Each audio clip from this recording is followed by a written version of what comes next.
হোলী খেলাৰ পাছত একেলগে গা ধুবলৈ বাথৰুমত সোমাল পতি আৰু পত্নী। তাৰ পাছতেই ঘটিল কোনেও কল্পনা কৰিব নোৱাৰা ঘটনা। পতি আৰু পত্নীয়ে হোলী খেলিছিল, পৰিয়ালৰ সৈতে হোলী খেলিছিল আৰু তাৰ পাছত গা ধুবৰ বাবে একেলগে বাথৰুমত প্ৰৱেশ কৰিছিল। আৰু যেতিয়া তেওঁলোক বাথৰুমৰ পৰা বহু সময় ধৰি ওলাই অহা নাছিল, তেতিয়া আত্মীয় যিসকল লোক আছে তেওঁলোকৰ সন্দেহ উপজিছিল আৰু তেওঁলোকে গৈ পেলাই দৰজাখন ভাঙিলে। তাৰ পাছতেই তেওঁলোকে এটা বিশেষ দৃশ্য দেখিলে। সকলোৱে হোলী উদযাপন কৰিলে। ৰঙৰ উৎসৱ হোলীত আনন্দ সকলোৱে ল'লে। আপুনিও নিশ্চয় নিজৰ বন্ধু বান্ধৱ বা পৰিয়ালবৰ্গৰ সৈতে হোলী উদযাপন কৰিলে। সমগ্ৰ দেশজুৰি হোলীৰ উৎসাহ উদ্দীপনা এতিয়াও চলি আছে। এতিয়াও বিভিন্ন প্ৰান্তত কেইবাদিনীয়া কাৰ্যসূচীৰে হোলী বা দৌল যাত্ৰা উদযাপন কৰি অহা হৈছে। আৰু আনন্দৰ এই সময়ছোৱাতেই ভাৰতৰ এটা প্ৰান্তত এটা ঘটনা সংঘটিত হৈ গৈছে। এজন ব্যক্তি নাম নবীন গুপ্তা।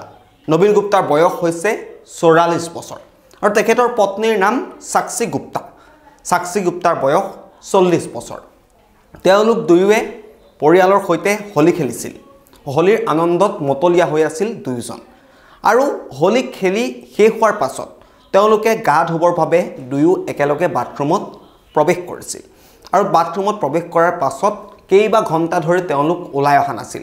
পৰিয়ালৰ লোক কাষ চাপি আহিছিল, বাথৰুমটোৰ কাষলৈ আহিছিল, দৰজাত টুকুৰিয়াইছিল, কিন্তু কোনো সম্ভেদ পোৱা নাছিল যে তেওঁলোকৰ ভিতৰত প্ৰকৃততে হৈছে কিবা, তেওঁলোকে ভিতৰত কি কৰি আছে।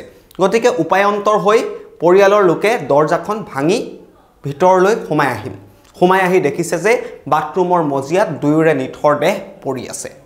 দৰাচলতে আপোনালোকে অধিকাংশ লোকেই হয়তো জানে যে আজিকালি যিসমূহ অত্যাধুনিক বাথৰুম আছে, সেই বাথৰুমসমূহত গিজায়াৰ ব্যৱহাৰ কৰা হয়। আৰু সেই গিজায়াৰৰ পৰা যিটো গেছ নিৰ্গত হয়, সেই গেছটোৰ ফলতেই বেছি সময় ধৰি যদি সেই গেছটো আপোনালোকে লয় তেন্তে সাফোকেশ্যন হয়। আৰু সেই সাফোকেশ্যনৰ ফলতেই তেওঁলোক দুগৰাকীৰ মৃত্যু হৈছে বুলি জানিব পৰা গৈছে। প্ৰথম অৱস্থাত তেওঁলোক যে মৃত্যু হৈছে সেই কথা পৰিয়ালৰ লোকে জনা নাছিল। আৰু তাৰ পাছত তেওঁলোকক সেই দুগৰাকী ব্যক্তিক পৰিয়ালৰ লোকে ততাতৈয়াকৈ চিকিৎসালয়লৈ লৈ গৈছিল। চিকিৎসালয়লৈ লৈ যোৱাৰ পাছত চিকিৎসকে মৃত বুলি ঘোষণা কৰিলে দুয়োকে। আৰু মৰণোত্তৰ পৰীক্ষা যেতিয়া সম্পন্ন কৰা হ'ল, মৰণোত্তৰ পৰীক্ষা সম্পন্ন কৰাৰ পাছতেই পোহৰলৈ আহিল যে গিজায়াৰৰ পৰা যিটো গেছ নিৰ্গত হৈছে, সেই গেছটোৰ ফলতেই তেওঁলোকৰ উশাহ নিশাহ বন্ধ হৈ পৰিছিল, কাৰণ সাফোকেশ্যন হৈছিল। তাৰ ফলতেই তেওঁলোকৰ বাথৰুমৰ ভিতৰত মৃত্যু হৈছিল। গতিকে যিসকল লোকে বাথৰুমৰ ভিতৰত এনেকুৱা ধৰণৰ সামগ্ৰী ব্যৱহাৰ কৰে তেওঁলোকে সাৱধান হওক, কাৰণ উত্তৰ প্ৰদেশৰ এটা প্ৰান্তত এই ঘটনাটো সংঘটিত হৈছে।